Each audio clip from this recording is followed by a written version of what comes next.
कौनैन का मुख्तार खुदा तुमको बनाया, कौनैन का मुख्तार खुदा तुमको बनाया। उम्मत के निगाहबान खुदा तुमको बनाया, उम्मत के निगाहबान खुदा तुमको बनाया। या रब मेरे आँखों में समा जाए मदीना, या रब मेरे आँखों में समा जाए मदीना। मुद्दत से मेरा दिल में तमन्नाए मदीना, मुद्दत से मेरा दिल में तमन्नाए मदीना। तलवार बकट हो के निकल मैदान आसीर, तलवार बकट हो के निकल मैदान आसीर। दुश्मन के मुकाबिल तो लगा नारे तकबीर, दुश्मन के मुकाबिल तो लगा नारे तकबीर। बिस्मिल्लाहिर रहमानिर रहीम।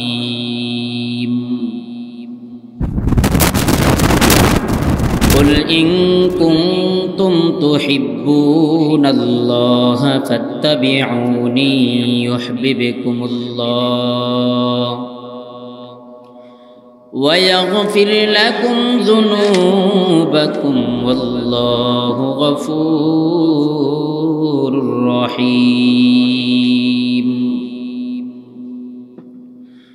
वक़ाल अन्नबिय्यु सल्लल्लाहु अलैहि वसल्लम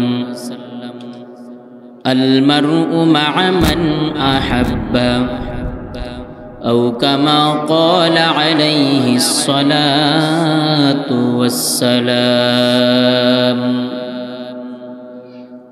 সকলেই দুরূদ ইব্রাহিম পড়ি। আল্লাহুম্মা সাল্লি আলা মুহাম্মাদিন ওয়া আলা আলি মুহাম্মাদ كما صليت على إبراهيم وعلى آل إبراهيم إنك حميد مجيد। اللهم بارك على محمد وعلى آل محمد كما باركت على إبراهيم وعلى آل إبراهيم إنك حميد مجيد।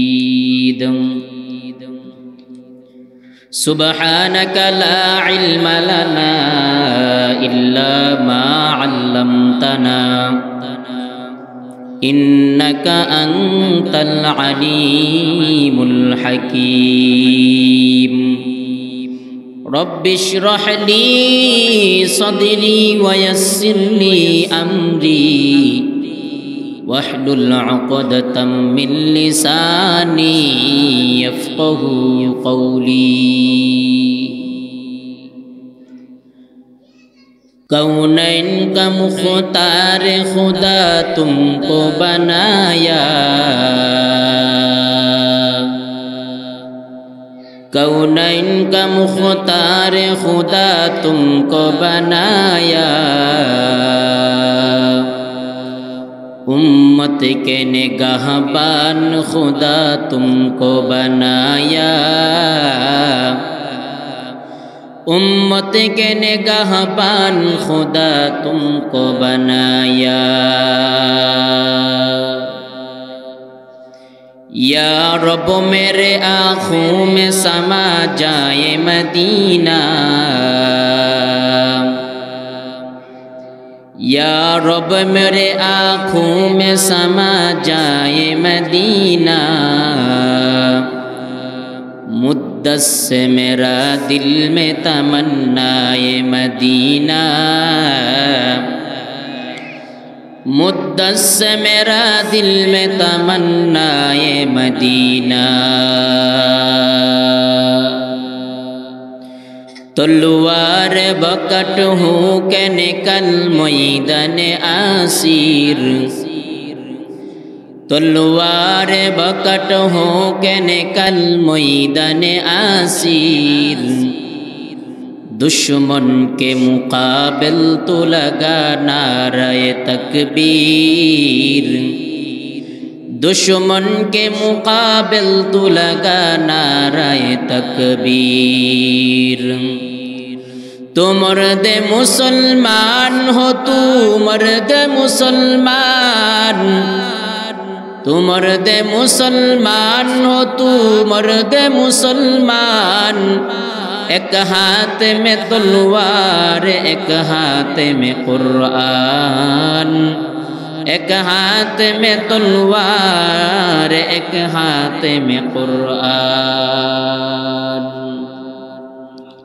अल्हम्दुलिल्लाह, सर्वप्रथम महान रब्बुल आलमीনের দরবারে লাখো কোটি শুকর ও সুজুদ যে মহান আল্লাহ তাআলা রব্বুল আলামিন শহীদপুর তেলিপাড়া ইসলামী যুব সংগঠনের উদ্যোগে এক বিরাট ইসলামী মহাসম্মেলনের দ্বিতীয় অধিবেশনের সম্মানিত সভাপতি মুআজ্জাজ মুকাররম উলামায়ে কেরাম, আল্লাহ তাআলা রব্বুল আলামিন আমাদেরকে এই বরকতময় মজলিস, কোরআনের মজলিসে আল্লাহ তাআলা আমাদেরকে 10 মায়ের 10 সন্তানকে একই স্থানে একই জায়গায় নিরিবিলি বসার মতো হিম্মত, তৌফিক, ধৈর্য আল্লাহ তাআলা দান করেছেন। এজন্য রব্বুল আলামিনের দরবারে শুকরিয়া আদায় করি, সকলে বলে আলহামদুলিল্লাহ। আল্লাহ তাআলা রব্বুল আলামিন দুনিয়ার জমিনে যেহেতু আমাদেরকে পাঠাইছেন, এর মধ্যে নিশ্চয়ই কোনো না কোনো একটি উদ্দেশ্য রয়েছে। কারণ উদ্দেশ্য ছাড়া তো কোনো কিছুই হয় না। আমরা দুনিয়ার জমিনে এসেছি, আল্লাহ তাআলা রব্বুল আলামিন আমাদেরকে পাঠাইছেন, তার উদ্দেশ্য একটা না একটা তো আছেই। আল্লাহ তাআলা রব্বুল আলামিন বলে, বান্দা আমি কি তোমাদেরকে অনর্থক দুনিয়াতে পাঠাইছি মনে করেছো? আল্লাহ তাআলা বলে, আফাহাসিবতুম আন্নামা খালাকনাকুম আবাসা আবাসান ওয়া আন্নাকুম ইলাইনা লা তুরজাউন। তোমরা কি মনে করেছো তোমাদেরকে অনর্থক দুনিয়াতে পাঠাইছি এবং আমার কাছে আসতে হবে না, এটা কি তোমাদের ধারণা? না, আমি তোমাদেরকে অনর্থক দুনিয়াতে পাঠাই নাই এবং আমার কাছে আবার আসতেও হবে। আমরা মনে করি মৃত্যুর পরই বুঝি আমাদের জন্য সব শেষ। মালাকুল মাউত যখন আমাদেরকে এসে আমাদের জান কবজ করে নেবে, আমরা মনে করি তখনই বুঝি আমাদের শেষ। হাসরের মাঠ, পরকাল, আর কোনো কিছুই নাই আমাদের জন্য। কিন্তু না, আল্লাহ তাআলা রব্বুল আলামিন বলে, আমি তোমাদেরকে মাটি থেকে সৃষ্টি করেছি, আবার মাটি থেকে পুনরায় তোমাদেরকে আবার সৃষ্টি করব। এই হাসরের মাঠও রয়েছে আমাদের জন্য। যেমন আমরা মৃত ব্যক্তির কবরে মাটি দেওয়ার সময় আমরা পড়ি, মিনহা খালাকনাকুম ওয়া ফিহা নুঈদুকুম ওয়া মিনহা নুখরিজুকুম তারাতান উখরা। আপনাকে আমাকে আল্লাহ তাআলা রব্বুল আলামিন বলে, বান্দা তোমাদেরকে এই মাটি থেকে আমি আল্লাহ সৃষ্টি করেছি, আবার তোমাদেরকে আবার মাটিতে মিশিয়ে দিব, পুনরায় আবার তোমাদেরকে জিন্দা করা হবে। কিন্তু যারা মনে করতেছে আমাদের মৃত্যুই বুঝি আমাদের শেষ, পরকাল বলতে কিছুই নাই, আখিরাত বলতে কিছুই নাই, যারা মনে করতেছেন তারা বুকার স্বর্গে বাস করতেছেন। এ নবীর উম্মতের দল, আল্লাহ তাআলা রব্বুল আলামিন বলে, বান্দা দুনিয়ার জমিনে তুমি যতদিন থাকবা, যতদিন তুমি দুনিয়ার জমিনে তুমি জীবন যাপন করবা, আমার নিয়ামত তুমি ভোগ করবা। এই দুনিয়ার জমিনে তোমাদেরকে একটি পুঁজি নিয়ে আসার জন্য পাঠাইছি। কি পুঁজি? আল্লাহ তাআলা রব্বুল আলামিন বলেন, ইন্নাল্লাহা আশতারা মিনাল মুমিনিনা আনফুসাহুম ওয়া আমওয়ালাহুম বিআন্না লাহুমুল জান্নাহ। আল্লাহ তাআলা রব্বুল আলামিন বলে, বান্দা, মুমিনের জানমাল আমি আল্লাহ তাআলা কিনে নিব, বিনিময়ে আমি আল্লাহ তাকে জান্নাত দিব। এই জান্নাত কামাই করার জন্য বান্দা আপনি আমি দুনিয়ার জমিনে আসছি। জান্নাতের দিকে কতটুকু অগ্রসর হইতে পারতেছি আপনার আমার জানা নাই। এই জান্নাত শুধুই মাত্র আপনার আমার জন্য আমার আল্লাহ তাআলা জান্নাত বানাইছে। আল্লাহ বলে, বান্দা, সবার নামে একটা একটা করে জান্নাত আমি আল্লাহ তৈরি করে রেখেছি। আল্লাহর গোলাম, আমার নামেও লিস্ট করা একটি জান্নাত আছে। আল্লাহ তাআলা রব্বুল আলামিন বলে, বান্দা, সবার নামে একটা করে জান্নাত আমি আল্লাহ রেখে দিলাম। যারা ভালো আমল নিয়ে আসবে আমি আল্লাহ তাদের জান্নাত তাদেরকে বুঝিয়ে দেব। আর যারা খারাপ আমল নিয়ে আসবা আমার আল্লাহ তাআলা রব্বুল আলামিন বলে, তোমরা জান্নাত পাইবা না, তোমাদের জান্নাত আমি অপরজনকে দিয়ে দিব। কাকে দিয়ে দিব? যেই বান্দা বেশি আমল করে নিয়ে আসবে, যেই বান্দা আমি আল্লাহর বেশি পছন্দ হয়ে যাবে, আমি আল্লাহ তাআলা ওই বান্দাকে তোমার জান্নাতরা সহ ওই বান্দাকে বোনাস হিসাবে গুনাহগারের জান্নাতরা আমি আল্লাহ দিয়ে দিব। আল্লাহ তাআলা রব্বুল আলামিন বলে, বান্দা, দুনিয়ার জমিনে যে তোমরা চলছো, যেভাবে চলছো, যেভাবে পারতেছেন চলাফেরা করতেছেন, আল্লাহ তাআলা রব্বুল আলামিন বলে, বান্দা, তুমি দুনিয়ার জমিনে চলাফেরা করতেছো। ও বান্দা, ও যুবক ভাই, আজকে তুমি চলাফেরা দুনিয়ার জমিনে করো। তুমি দুনিয়ার জমিনে চলাফেরা করতেছো, তুমি দুনিয়ার জমিনে চলাফেরা করতেছো। তুমি মনে করতেছো রে যুবক, দুনিয়ার জমিনের মধ্যে তোমার বাহুবলীর দ্বারা, তোমার শক্তি দ্বারা মানুষ তোমাকে ভয় পায়। তুমি এমন ভাবে চলাফেরা করো, মাটিও তোমাকে দেখলে ভয়ে কাঁপা শুরু করে। অথচ বান্দা, তুমি জানো না, ও যুবক ভাই, তোমার একটা সেজদা দে আমার আল্লাহ তাআলা রব্বুল আলামিনের আরশে আজিম পর্যন্ত কেঁপে ওঠে। আল্লাহ তাআলা বলে, বান্দা, আমি আল্লাহ তাআলার কাছে যুবক বয়সের ইবাদত বড় কবুল হয় কেন জানেননি? আল্লাহ তাআলা বলে, বান্দা, ওই যুবক যারা বৃদ্ধকালে নামাজ পড়ে বৃদ্ধদের 70 থেকে বৃদ্ধরা 70টা সেজদা দিলে যতটুকু সওয়াব হবে, তুমি বান্দা যুবক অবস্থায় যৌবনকালে তুমি একটা সেজদা দিলেই 70টা সেজদার সওয়াব পেয়ে যাবে। এ নবীর উম্মতের দল, আজকে আপনি আমি চলছি, যেমনে পারি তেমনি চলাফেরা করতেছি। ও নবীর উম্মত, একটু চিন্তা করলা না আমার আল্লাহ কেন দুনিয়ার জমিনে পাঠাইছে? আল্লাহ তাআলা বলে, বান্দা, আমাকে অনুসরণ করো, আমার প্রেমে তুমি হাবুডুবু খাও। আল্লাহ বলে, বান্দা, কোন বান্দা যদি আমাকে ভালোবাসতে চাই, আমাকে মুহাব্বত করতে চাই, আমার আল্লাহ কোরআনে কয়, কুল ইন কুনতুম তুহিব্বুনাল্লাহা ফাত্তাবিউনি ইউহিব্বুকুমুল্লাহ ওয়া ইয়াগফির লাকুম যুনুবাকুম আল্লাহু গফুরুর রহিম। আল্লাহ তাআলা রব্বুল আলামিন কয়, ও নবী, আপনার উম্মতদেরকে জানায়া দেন, যারা আমি আল্লাহকে ভালোবাসতে চাই, যারা আমি আল্লাহকে ভালোবাসতে চাই, আমি আল্লাহকে পাইতে চাই, তারা যেন আপনি নবীর অনুকরণ করে। এ যুবক ভাই, আজকে নবীর অনুকরণ তুমি কেমন করতেছো? আজকে আপনি আমি এমন ভাবে চলাফেরা করি যেন দুনিয়ার জমিনটা, যেন আল্লাহ তাআলা আপনাকে আমাকে এমন ভাবে দুনিয়ার জমিনে পাঠাইছে যেন গুনাহ করার জন্যই শুধু। আজকে যুবকরা গুনাহ নিয়ে ব্যস্ত।